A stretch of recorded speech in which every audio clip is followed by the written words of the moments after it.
Hey guys, welcome to another episode of Probably Fixed It. I picked up this mower from the curb. The neighbor said he used it maybe 2 times and I guess got a long guy or whatever, and it basically sat for a year or 2 in his garage. And I tried it, it doesn't fire up. I'm sure that carburetor's gummed up. I'm gonna try a hack and see what little effort we can do to get this thing up and running. I already checked the oil. Oil's brand new, like you said. It only ran a couple of times. I don't know if you can see this. It still has the tag on it, like from when he bought it, like brand new. Checked the plug already. It was new. Everything about this thing is brand new. Blade doesn't even have any scuffs on it. So I'm sure that carburetor's just clogged up. It's got a little, you can see a little smuts down here. But there's this little hack I have for these plastic carburetors. And they're not always as bad as the reputation they get, but those jets do get clogged up pretty quick. And if that's the case, I'm just going to show you this quick hack, and hopefully this may actually be a pretty short video, because I'm going to try this, see if it works, and if it works, I'm just going to clean this mower up and be done with it. So let's see if this little trick works. So, and if you like these videos, like, comment if you like them shorter or longer, what mowers you'd like to see, and I'll keep trying to turn them out on Mondays on these mowers. And remember, I have a 2-stroke Tuesdays I'm also trying to do as well. Put it over here on the concrete just so if I drop something, it'll be easy for me to find stuff, and I can roll around them a little chair a little easier. Let me go ahead and give this thing I'll give it a couple pumps. It's got a little bit of gas in it. I'll give it a couple pumps and give it a pull, see what happens.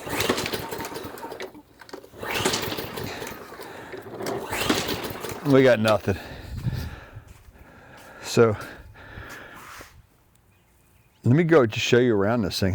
Look at the tires don't have any damage. The only thing is a little leaking from the carburetor, which has to be expected. This thing is brand new. Got the tag on it still. I mean,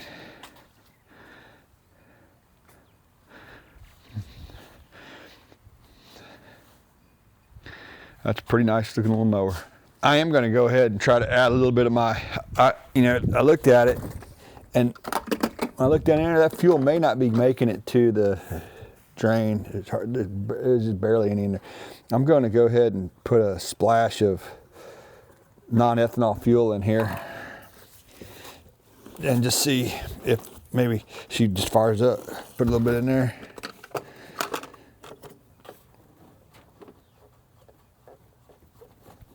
I don't really feel anything.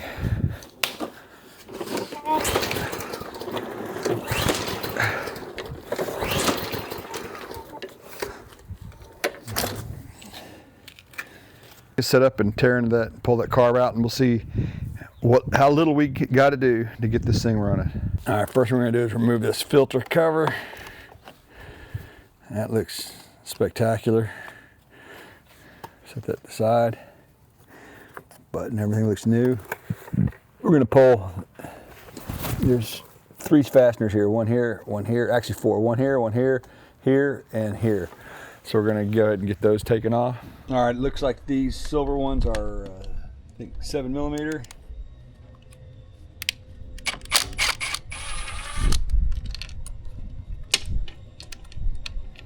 And the black ones are gonna be 5/16.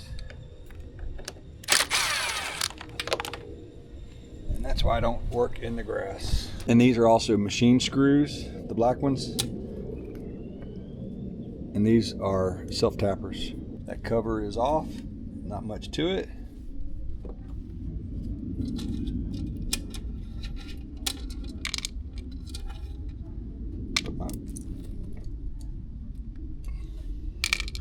Put my fasteners in here so I don't lose them, minus the one I've already lost, which I'll go look for in a second.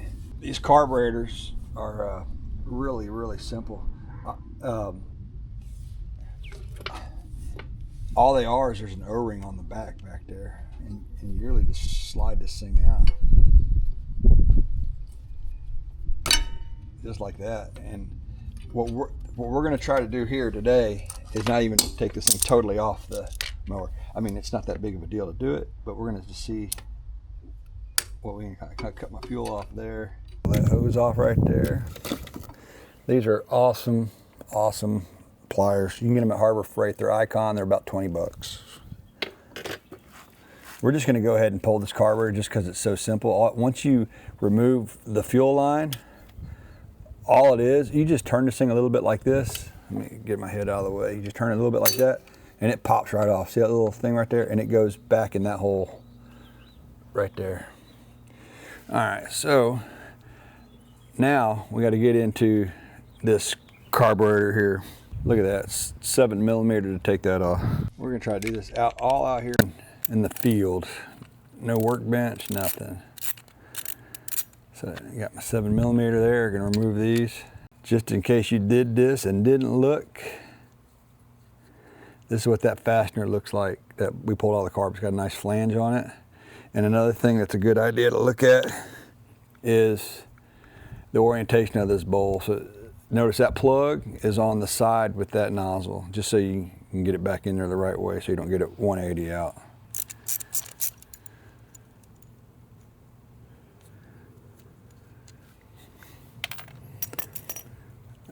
Sometimes getting these separated can be a little bit of a challenge. They kind of get stuck. There's an O-ring in there. So just get a little pry tool. There we go. Broke that seal. And gasoline, get it all over your hands. It's good for your skin. No, not really. All right, so that's off. This little piece right here is what we're after. Look, this carburetor has a needle and seat just like everything else, and I could get in there and clean that, but I'm trying to do this a certain way just to see if my theory holds true. This right here, this little cartridge, holds your emulsion tube and your jets and a lot of little orifices in it, and this is what typically gets clogged up. So all I'm going to do is change this out, and I can buy these little pieces off of Amazon, and I'll leave a link to that. And I've even found, and I've bought cheap replacement carburetors from time to time if these are cracked or broken. I still have to remove these, even on the Chinese things, because it seems like the jets or whatever are not drilled out the right size. And this replacement part that I found seems to work like a charm on these plastic carburetors. So let me go grab one of those. I'll show you how to pull this out, install the new one, kind of show you the two. We'll look and see how filthy this one may or may not be, and put it back together real quick, pull it off this thing and see if she runs like a champ. If not, we'll pull it back apart. You saw how easy that was, and get in there and clean those jets. Or the needle and seat, I'm sorry. Okay, I'm back with my stash. This right here is what I end up getting. I'll leave a link to it in the description. I think a pack of these is like 12 bucks, and a packet holds either 4 or 6, I don't remember, but this is what we're trying to get to. So I'm gonna set this one out of the way for a second, show you how to remove this other one. You got it right here. All you do is pry this sucker out. And they can be kind of tight, but look at that.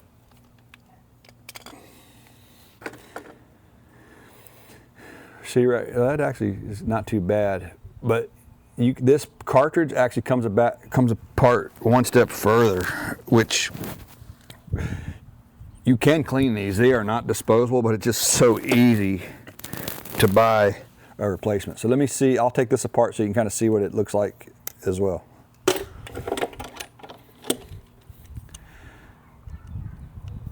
Let's see if I can do it with the tools I got right here.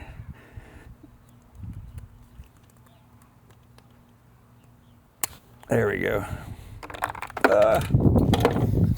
Where'd it go? All right, so this is what this one looks like. See all that dark discoloration? This is kind of like acts as your emulsion tube, and that's good. Those are probably clogged up for the most part. So anyway, and we'll go ahead and just throw a new one of these in, put it in the carburetor. Put it in the carburetor, put the carburetor back on, fire it up, see how she runs. Actually, before that, just while I'm here, I'm gonna do a quick test on that needle and seat. Y'all have seen me do this before. This is where your fuel goes in, And what happens is, the way these work is, that bowl will fill up with fuel and this float will float up and close a valve. So right now, with that float down like that, it's like there's no fuel in this bowl. There's no fuel in this bowl. So to simulate that, fuel going in, I'm gonna blow in here. That air you hear is what showing you the path to the fuel getting there is good. So fuel can get in here. Now let's see if it shuts off. If it doesn't shut off, what typically will happen is your carburetor will flood, and that means your needle and seat are not sealing up. So let's see if it seals up. Okay, fuel's coming in. It's gonna hit this float and touch it. Float goes up, air shuts off. That's basically air represents fuel. So I think that needle and seat are pretty good. So we're gonna go ahead and put this back together. See if I turn it like this.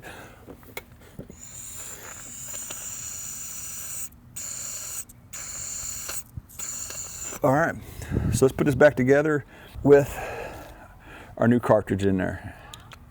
Easy peasy, lemon breezy. Just gonna head and pop that in there. You hear it click. Got it. That in there is new. We're gonna put our float bowl back on. Remember I said this here is gonna go towards that needle right there, towards that part right there. And that O-ring should reseal.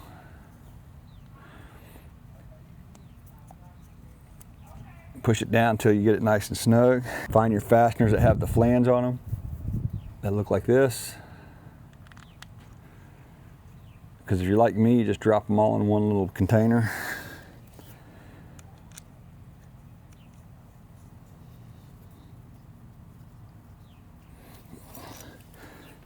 $7mm socket.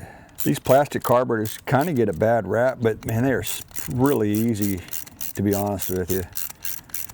And I think the replacements are cheap. I mean, maybe if you just replace the whole carburetor, I think you're at like 10 bucks. But I've had bad luck with the replacement carburetors running real good. And when I get the replacement carburetors, I end up taking that replacement carburetor and just putting one of these in it that I get from this part number. And it usually fixes any issues I have with the carburetor. All right, we're gonna reinstall this carburetor. Remember that this plug here goes, this hole here, you're gonna put it in like this and twist to get it in there.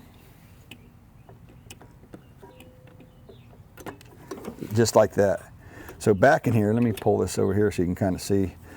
I guess let me take it off. So this is your mating surface that goes to the intake manifold on the carburetor. Let me get you in here real quick so you can just kind of get a quick look-see.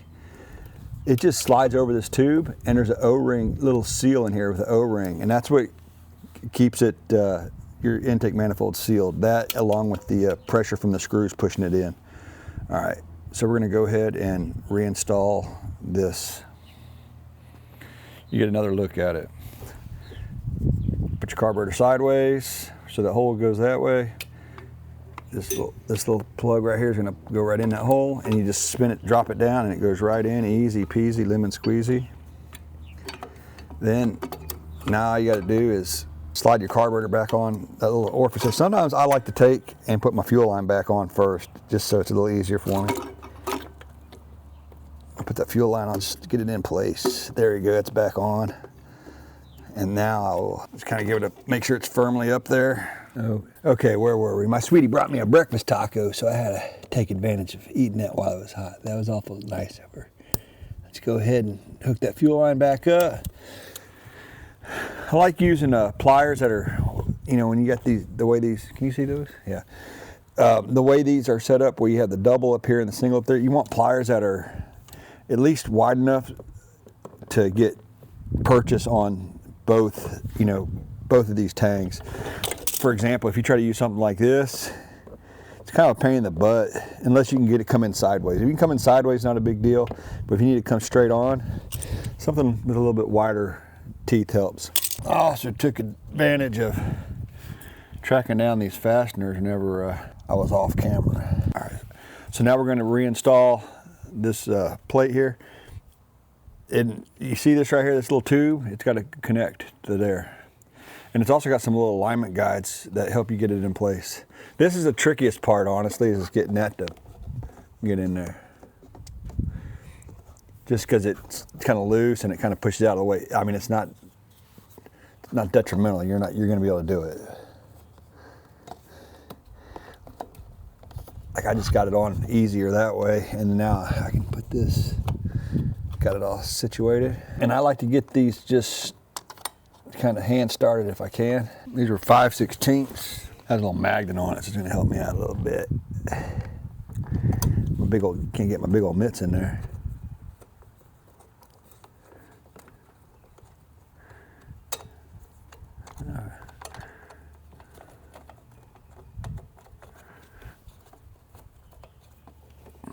Alright, those are nicely in there, kind of loosely.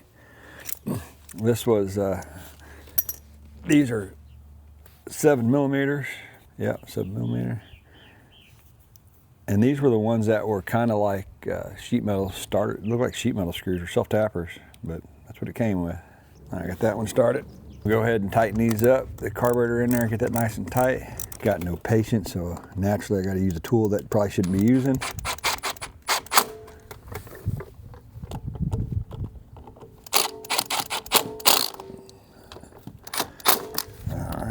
Switch that back out to the 5/16. I snugged it down nicely onto that.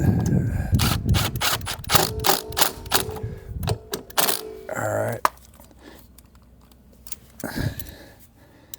And now I'm just going to final tighten these down here with a regular wrench. That's good. All right, we're good there. All right, so what we'll do now is we'll take this air filter, and what I am going to do, I'm going to put a little bit of oil on this thing. Well, you know what? Let me just see if things fires up, and then we'll get this all squared away. Let me pull it off my little table here. What do you guys think? You think that's going to work? We'll find out. 1, 2, 3, 4, 5. Got a couple pumps. See if she fires off.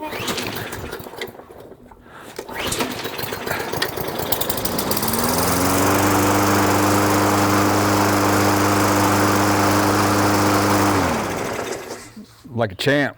Alrighty. So now we're gonna get this air filter's pretty clean. What I like to do, I like to have a little, it's actually, you know what? It is oiled. Huh, all right, never mind. I was gonna show you my little trick for oiling them, but here, I'll tell you what it is in case you wanna know. When you get these air filters new, they're typically dry. And what happens is it can't get all the, it doesn't trap the dirt like it should, or it doesn't work like it should, so you oil them.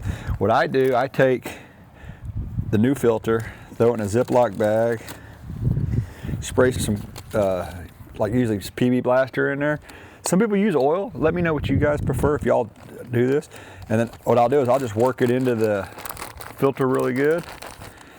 And this is like my dedicated bag for doing that, so I'm cheap. And then I'll usually just get the excess, I'll dab it on a little paper towel, just kind of get the extra residual off, and then she's ready to go after that. So we'll go ahead and reinstall this with the beautiful Briggs Stratton emblem showing. Get that back installed. Get that filter in there. And guys, this Murray 22, it's a nice 22-inch cut mower with the Briggs Stratton motor on it. It's a 140cc Briggs Stratton motor with a bagger. I think this one's ready to go. I'm gonna clean it up a little bit. It didn't look like brand new when I'm all said and done. We'll get this one back in someone's yard cut, and I'll do a test cut with it like I always do before I send them on their way. But I think she's ready to go. So let me know, guys. So sneak peek, I'll show you what I got for coming up for Two-Stroke Tuesday. So the back of this truck here, I have just tons of two-strokes back here. But ones I do have to work on, I've got that motor right there, that old Montgomery Ward motor is what I'm really excited about working on, and I need to get that old this old blower going for a coworker. So those will be up and coming on Two-Stroke Tuesday, along with probably that one as well. But I'm gonna try to start with this motor. If you don't see this one on this Tuesday or the following Tuesday, it's because I'm in work and getting parts, but I'm gonna also start working on that blower in the back. So like and subscribe if you're into small engine mechanic type stuff and just getting stuff up and running and tinkering. It's good for an old man's brain, I tell you that. Thanks again.